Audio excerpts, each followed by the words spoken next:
अस्सलामु अलैकुम रहमतुल्लाहि ताला बरकातहू।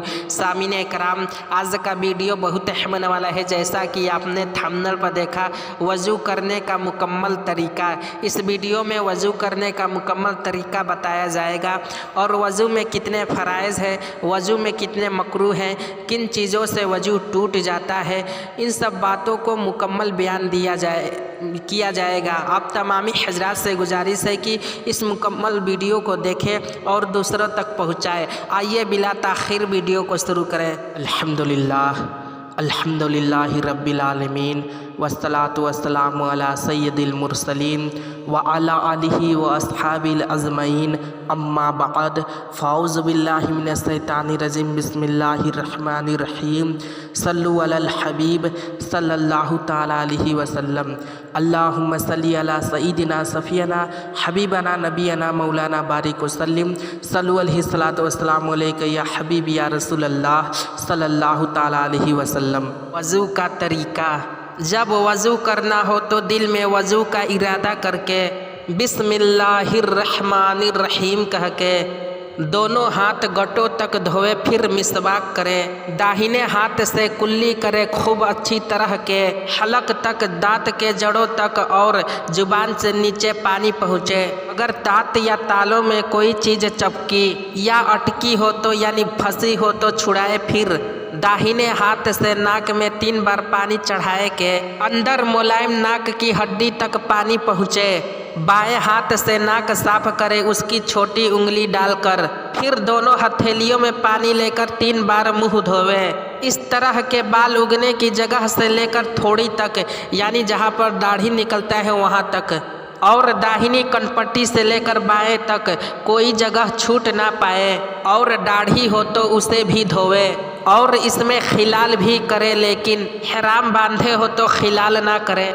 फिर कहनियों तक, कहनियों समेत कुछ ऊपर तक दोनों हाथ 3-3 बार धोवे और 1 बार पूरे चौथाई सर का मसा करें। इस तरह के दोनों हाथ तर करके यानी भिंगो कर अंगूठे और कलमा की उंगली छोड़कर दोनों हाथों की 3-3 उंगलियों का नोक एक दूसरे से मिलाएं और उन 6 उंगलियों की पेट की जड़ माथे पर रखकर पीछे की तरफ गुदी के पास ले जाएं। इस तरह के कलमा की दोनों उंगलियां और दोनों अंगूठे और दोनों हथेलियां सर से ना लग पाए, और अब गुदी से वापस माथे की तरफ लाए यूं के दोनों हथेलियां सर के दाएं बाएं हिस्सा के होते हुए माथे तक आ जाए। अब कलमा की उंगली के पेट से कान के अंदर के हिस्सों का और अंगूठे के पेट से कान के ऊपर का मसा करें और अंगुलियों की पीठ से गर्दन का मसा करें, लेकिन हाथ गले पर ना जाने पाए कि गले का मसा मकरूह है। फिर दाहिना पैर उंगलियों की तरफ से टखनों तक 3 बार धोएं,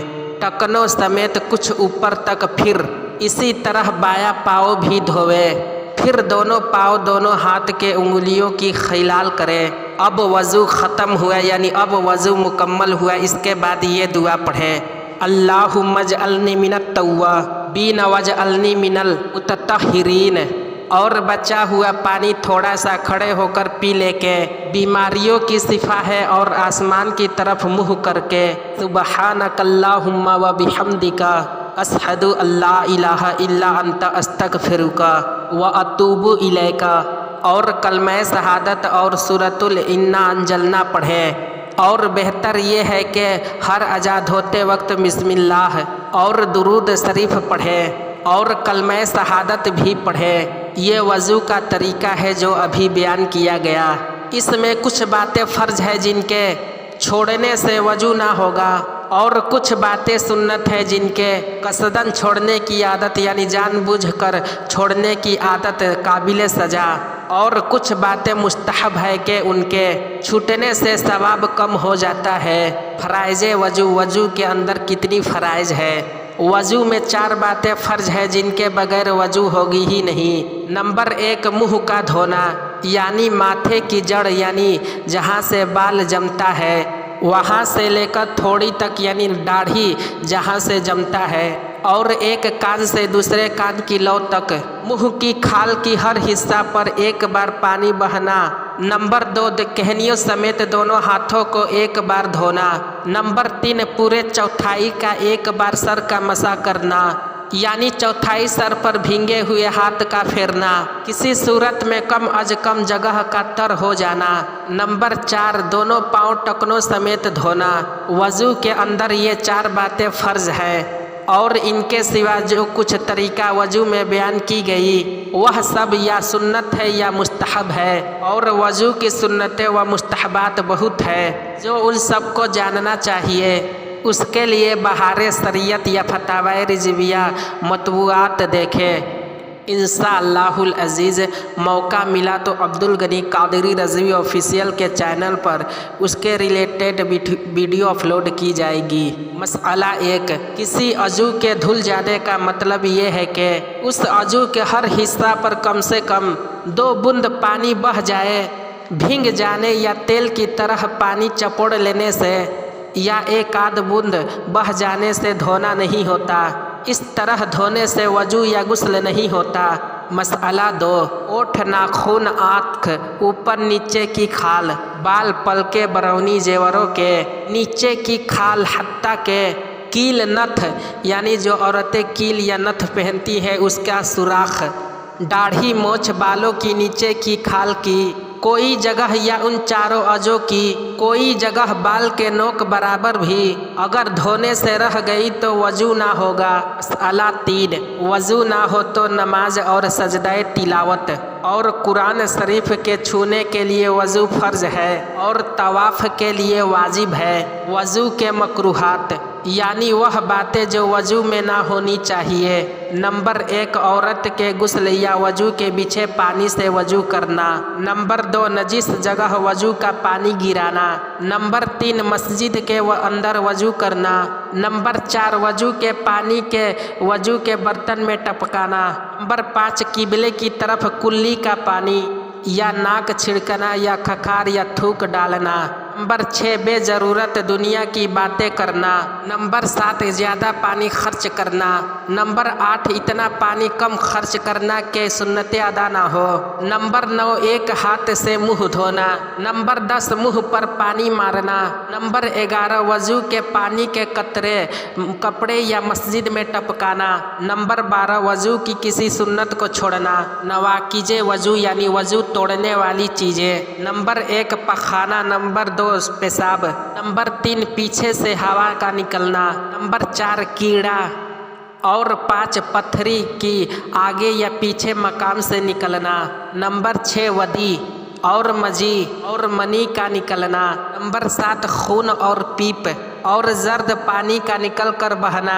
नंबर 8 खाने या पानी या पीत या जमे खून मुंह भर के कय होना यानी उल्टी होना। नंबर 9 जुनून गुस्सा बेहोश से फारिग होना। नंबर 10 इतना नशा के चलने में पाँव लड़खड़ाए। नंबर 11 नींद से बेदार होना।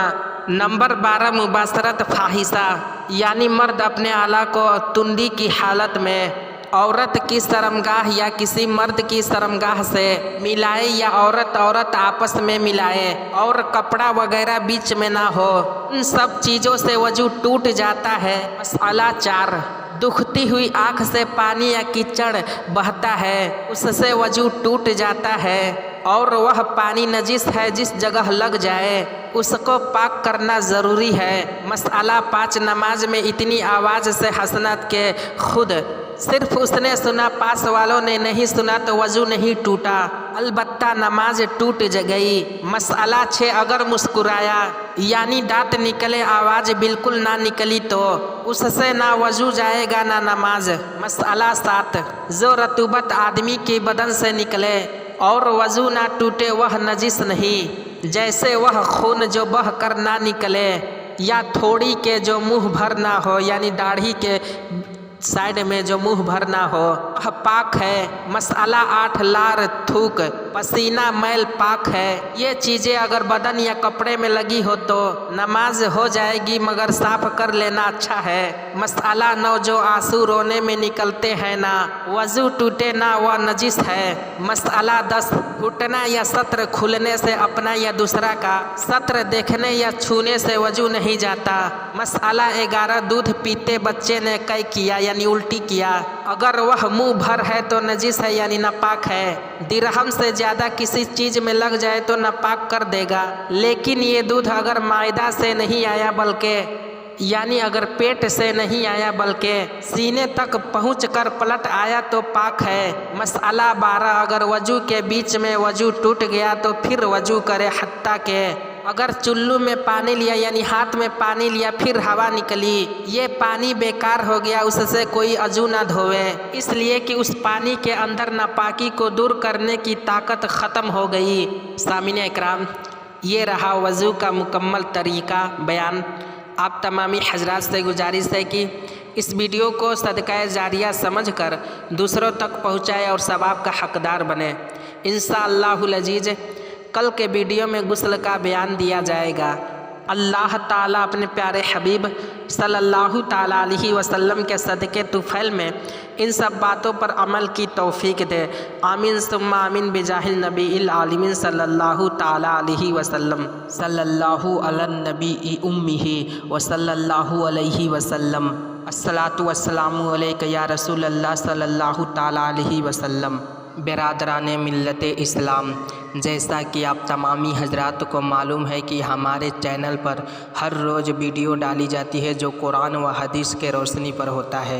आप तमामी हजरात से गुजारिश है कि इसमें जो खामियां गलतियां हो तो आप इस्लाह करने की कोशिश करें कमेंट में या इंस्टाग्राम पर। इंस्टाग्राम आईडी अब्दुल गनी कादरी रज़वी है, इसलिए कि हम लोग भी अशरफुल मखलूक़ात है, हमारा ज़ुबान भी फिसल सकता है। और जो हजरात हमारे चैनल को पहली मर्तबा देख रहे हैं उनसे गुजारिश है कि हमारे चैनल को सब्सक्राइब व लाइक और कमेंट करें जो भी सवाल हो इंशाअल्लाहुल अज़ीज़ अगले वीडियो में जवाब दिया जाएगा।